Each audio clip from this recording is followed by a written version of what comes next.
ஜெய் ஸ்ரீ கிருஷ்ணா. ஆண்டாள் திருவடிகளே శరణం. అద్భుతమైనటువంటి పాశురం 23వ పాశురంలోకి 23వ రోజులోకి మనం ప్రవేశించాము. ఈరోజు సూక్ష్మ దశలో ఉండేటటువంటి పరమాత్మ స్థూల దశకు పరిణమించటం అనేటటువంటి గంభీరమైనటువంటి ఉపనిషత్ అర్థాన్ని బోధించేటటువంటి పాశురం ఈరోజు పాశురాన్ని సేవిద్దాం.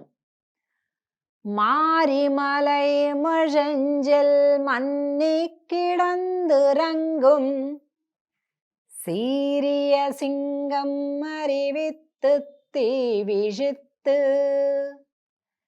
வேரிமயிர பொங்க எப்பாடும் பேருந்து தரி மூறி நிமிர்ந்து முழங்கி புறப்பட்டு போதருமா போலே நீ பூவை பூவண்ணா உன் கோயில் நின்று இங்கனே போந்தருளி கோப்புடைய சீரிய சிங்காசனத்திருந்து யாம் வந்த காரியம் ஆராயந்து அருள் ஏலோரெம்பாவாய்.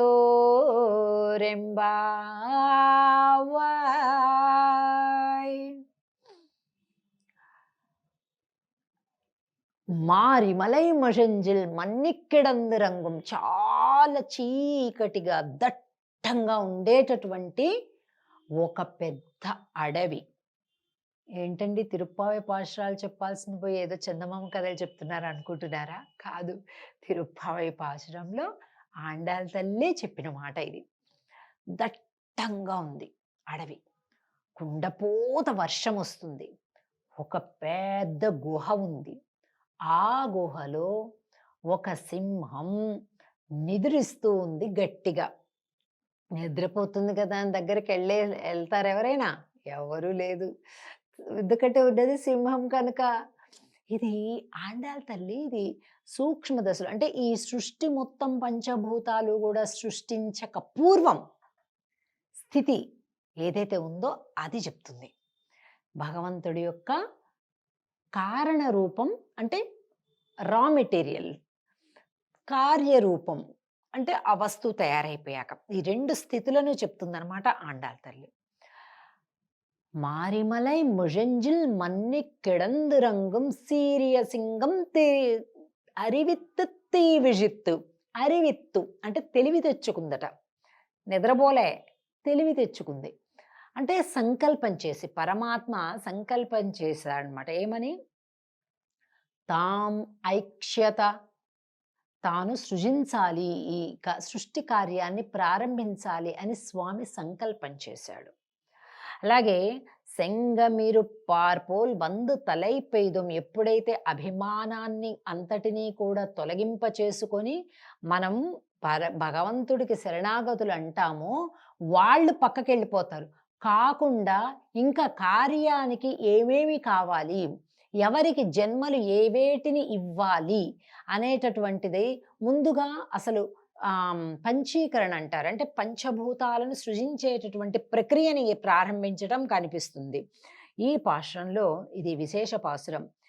ఏం చేసిందట ఆ సింహం? సీరియ సింగం అరివిత్తు తీవిజిత్తు అంటే తీక్ష్ణమైనటువంటి తన చూపుల్ని ఇలా తెరుస్తుందంట. సింహం ఎప్పుడు అంతే కదండి, గుహలో ఉంటుంది. బాగా వర్షము చీకటి అట్లా ఉన్నప్పుడు ఆ వర్షాలు వెలిసేదాకా అలా ఉంటుందన్నమాట. వర్షం తగ్గేలోపు కాంప్రమైజ్ అయిపోయి పక్క నుండే గడ్డి తిందామని అనుకోదు, అలాగే ఉంటుందన్నమాట. తను వేటాడాల, తను తినాల. అరివిత్తు తీవిజిత్తు అంటే తీక్ష్ణంగా చూస్తుందట. అలాగే వేరి మైర పొంగ వెప్పాడుం పేరిందుదరి మూరి నిమురిందు ముజంగి పొరపట్టు. ఇట్లాగా కొద్దిగా లేవగానే ఇలా ఒళ్ళు తీర్చుకుంటుంది సరే, ఒక పిల్లి ఎలాగా ముందు కాళ్ళు ముందుకి వెనక్కాళ్ళు వెనక్కి, అలాగంట ఇది కూడా. రెండింటిని ఇట్లా జాపుకుందట. వేరి మైర పొంగ ఎప్పాడుం పేరిందుదరి ఇలాగ దులుపుకుందంట. మూరి నిమరిందు ముజంగి పురపట్టు పోదరుమా పోలే. స్వామి, ఆ సింహం ఆ గుహ నుండి బయటకొచ్చేటప్పుడు ఒక్కసారి ఇట్లా తీక్షణంగా చూసి, కొద్దిగా ఒళ్ళు వీర్చుకొని, తనకి కేసరి అని పేరండి సింహానికి. అంటే దాని వెంట్రుకలు సహజంగానే ఒక పరిమళాన్ని కలిగి ఉంటాయి. ఇట్లా ఇట్లా దులుపంగానే ఆ పరిమళం మొత్తం అంతా కూడా వ్యాపించిందట. ఇదంతా ఊరికే చెప్పటం లేదండి కథలాగా. సృజించేటప్పుడు పంచభూతాల సృష్టి ఎలా జరిగిందో చెప్తుంది ఇందులో. ఇప్పుడు మనం ఒక ఇల్లు కట్టుకోవాలనుకోండి. మట్టి తెస్తాం, ఇటుక తెస్తాం, సిమెంట్ తెస్తాం, నీళ్లు తెస్తాం అన్నీ తెచ్చి ఒక దగ్గర చేసేసి కడతాం ఇల్లు. కానీ వాటిని మనం సృష్టించట్లే. ఇసుకని మనం సృష్టించట్లే. ఎక్కడో ఉంది పట్టుకొస్తున్నాం. ఇటుకని మనం సృష్టించట్లా. ఆ తయారు చేసినోడు సృష్టించాడని అనకండి. వాడు కూడా ఆ మట్టిని బట్టి, నీళ్ళని బట్టి, అగ్నిని బట్టి చేశాడు ఇటుక. అంటే వాడు కూడా వాటిని సృష్టించట్లా. అంటే ద మెయిన్ రా మెటీరియల్. వాటిని సృజించేటప్పుడు ప్రక్రియను చెప్తుంది ఆండాళ్ ఈ పాసురంలో స్వామి. ఆ సింహం ఎలాగైతే గజసింహ గతి వీరో శార్దూల వృషభోపమో అంటారు. భగవంతుడు ఒకసారి ఏనుగులాగా నడుస్తాడు, ఒకసారి సింహంలాగా నడుస్తాడు, ఒకసారి వృషభంలాగా నడుస్తాడు, ఒకసారి సర్పంలాగా నడుస్తాడంట. అబ్బాయి ఎన్ని నడకలో స్వామివారివి. ఆ పెద్ద పెద్ద ఆలయాలలో ఆ సేవలు చూడాలి, 2 కళ్ళు చాలవండి. అలాగా నడుస్తూ ఉన్నాడట స్వామి. ఆనాడు సింహం ఎలా నడిచిందో స్వామి, మాకు వేరే వేరే నడకలొద్దు, నువ్వు ఒక లయన్ లాగా నడిచిరా అని చెప్తుంది. ఎందుకమ్మా? మేము చూడాలి, మాకు అలా చూడాలి, నీ యొక్క ప్రతి సౌందర్యం మేము చూడాలి. పడుకునే సౌందర్యం చూడాలి, నిద్ర లేచేటప్పుడు సౌందర్యం చూడాలి, లేచి నడిచే సౌందర్యం చూడాలి, కూర్చునే సౌందర్యం చూడాలి, అన్నీ మేము చూడాలి స్వామి. మాకు అలా చూడటమే మా కోరిక, ఇంకేమీ కోరికలు లేవు అని చెప్తుంది. అలాగే పోదరు మా పోలే నీ పూవై పువ్వన్నా. అబ్బా, ఏం చెప్పాలనుకున్నారు చెప్పండి అమ్మా, ఇప్పుడే చెప్పండి, ఎందుకు వచ్చారో చెప్పండి, ఏం కోరికలో చెప్పండి అన్నట. స్వామి, ఉన్ కోయిల్ నిండ్రు ఇంగనే పొందరుళి.